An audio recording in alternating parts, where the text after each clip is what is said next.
नमस्कार, मैं हूं प्रवीण दुबे। युद्ध का नियम होता है कि सबसे पहले सेना के सबसे मजबूत और कुशल सेनापति पर लगाया जाता है निशाना। सियासी जंग में भी कायदे अलग कहां होते हैं। तो एकमुश्त 76,000 कार्यकर्ताओं की भारी भरकम फौज जैसा दावा बीजेपी कर रही है, निकल जाने के बाद क्या कांग्रेस इसी रणनीति पर काम कर रही है? कांग्रेस जानती है कि दल कोई हो, जिस ग्वालियर चंबल इलाके में सियासत की कहानी सिंधिया से शुरू और सिंधिया पर खत्म होती हो, वहां सिंधिया को निशाने पर लिए बगैर 16 सीटों के चुनावी दंगल का रुख भी नहीं बदला जा सकता। लिहाजा ग्वालियर पहुंचे कांग्रेस के दल ने शिवराज सरकार को संबोधित सवाल भी सिंधिया के नाम पर ही किए। सबसे बड़ा मुद्दा 76,000 कार्यकर्ताओं का वो आंकड़ा था जिसकी धमक कांग्रेस में और बीजेपी में दिल्ली तक पहुंची है। कांग्रेस नेता डॉक्टर गोविंद सिंह ने सवाल उठाया कि 76,000 कार्यकर्ताओं की नामजद सूची जारी करे बीजेपी। हालांकि डॉक्टर गोविंद सिंह को परिवहन मंत्री गोविंद राजपूत की तरफ से एक ऑफर मिला। आज पूरे दिन यह सियासी सरगर्मी बढ़ाए रहा। डॉक्टर गोविंद सिंह से सहानुभूति जताते हुए गोविंद सिंह राजपूत ने कहा कि सीनियर होने के बावजूद कांग्रेस में किनारे पड़े हैं गोविंद सिंह, अब अपने मामले में उन्हें कोई फैसला ले लेना चाहिए। तो सिंधिया ने ग्वालियर चंबल में 76,000 कार्यकर्ताओं के दल बदल के मेगा शो के साथ जो बड़ी ताकत दिखाई, मुआयने के लिए किसी प्रतिनिधि मंडल की शक्ल में ग्वालियर पहुंचे कांग्रेस के नेता आज उसका जवाब दे पाए क्या? मैदान में कार्यकर्ताओं का संकट और मोर्चे पर मजबूत उम्मीदवारों की तलाश, कांग्रेस की चुनौती क्या बढ़ती जा रही है? सवाल उठे हैं तो जवाब भी देना होगा, लेकिन पहले आपको दिखाते हैं एक रिपोर्ट, देखिए।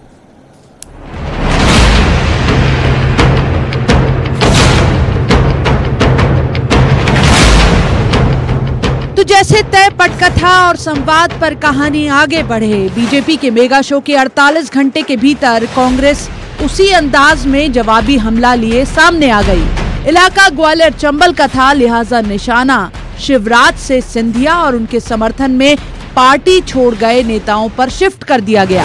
जब हम 15 साल के कामों को अलग करके अपनी सरकार के नए काम कर रहे थे, एक युद्ध लड़ रहे थे, लेकिन ये भगोड़े उस युद्ध से पीठ करके भाग गए।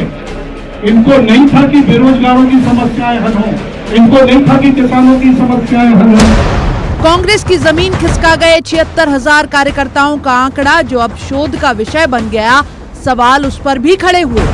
कांग्रेस के नेता डॉक्टर गोविंद सिंह कह रहे हैं कि सूची जारी कर बताया जाए कौन से कार्यकर्ता पार्टी छोड़कर गए हैं।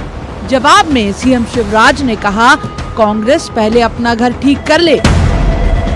जो भिंड जिले आसपास के 10 जिलों के जो सूची मेंबरशिप लिया भारतीय जनता पार्टी की सूची जारी करे, मैं उनमें से शपथ पत्र सहित ऐसे लोगों के प्रमाण दूंगा और सामने कहेंगे कि मैंने शपथ पत्र सदस्यता नहीं ली है।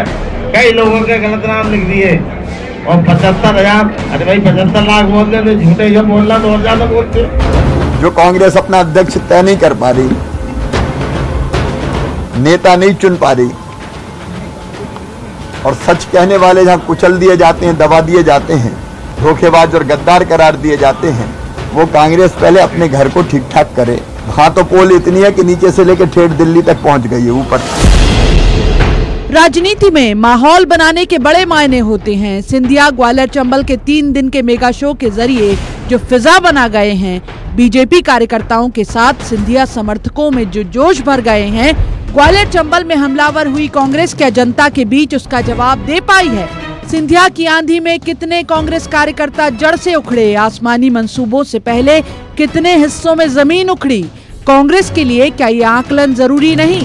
क्या दल बदल की हवाएं ग्वालियर चंबल से आगे भी बढ़ेंगी? क्या बढ़ेंगी उपचुनाव की सीटें? एमपी की सियासत में इन दिनों बवाल जितने उतने सवाल हैं और जवाब तो देना होगा। ग्वालियर में सुशील कौशिक और भोपाल में अनुराग श्रीवास्तव के साथ bureau report, news 18 Madhya Pradesh Chhattisgarh.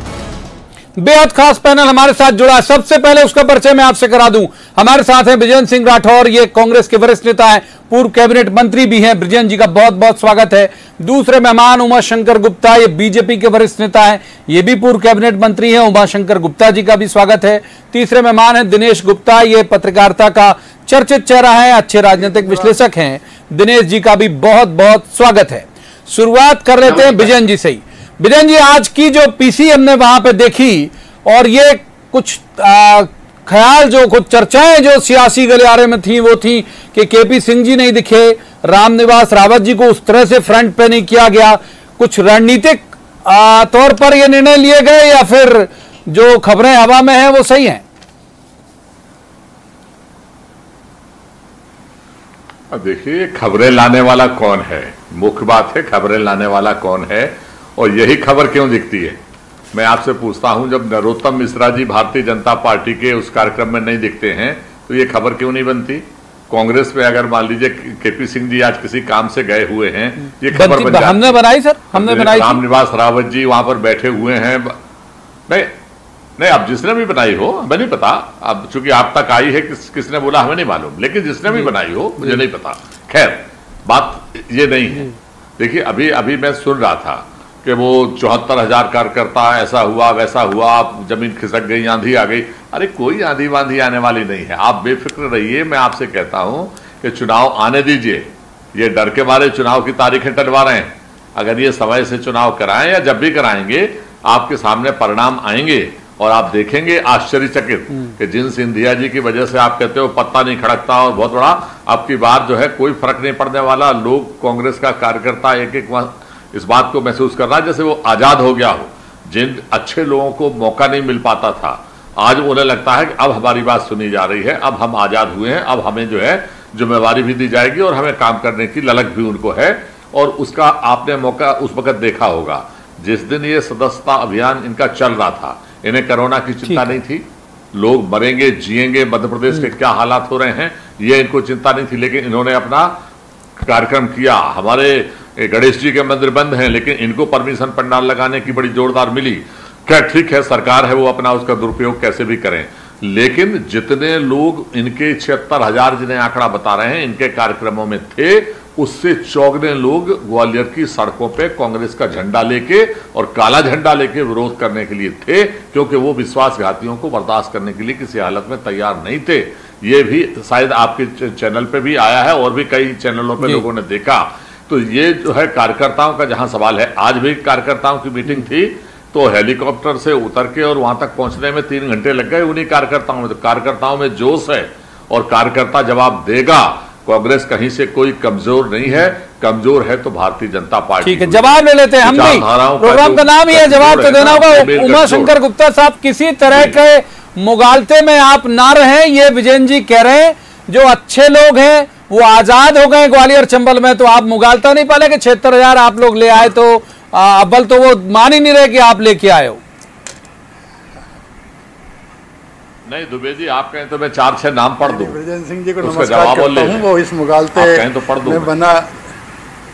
जी गुप्ता जी बहुत बहुत प्रणाम। आप मैं ब्रिजेंद्र सिंह जी को नमस्कार करता हूं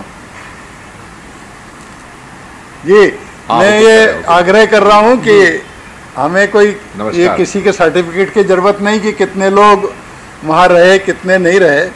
ज़मीन जो है वो आपके सामने भी है, आपके चैनल और बाकी सब चैनल और जनता ने देखा है। और वास्तव में तो ब्रिजेंद्र सिंह जी ठीक ही कह रहे हैं और गोविंद सिंह जी का भी मैं सुन रहा था, क्योंकि इनके शब्दों में तो जो कांग्रेस छोड़ के जाता है वो गद्दार हो जाता है, कांग्रेस ही रहता ही नहीं। और अगर ब्रिजेंद्र सिंह जी ये कह रहे हैं कि अब कार्यकर्ता आज़ाद हो गया है, तो अभी तक बंदी भी तो इन्होंने ही बना के रखा था, केवल सिंधिया जी के नाम पर ही वहाँ राजनीति करते रहे। लेकिन इनको अपने मुगालते में रहने दीजिए, अपने उसमें रहने दीजिए। भारतीय जनता पार्टी अपने हिसाब से काम कर रही है, चुनाव की दृष्टि से तैयारी कर रही है, रणनीति बना रही है।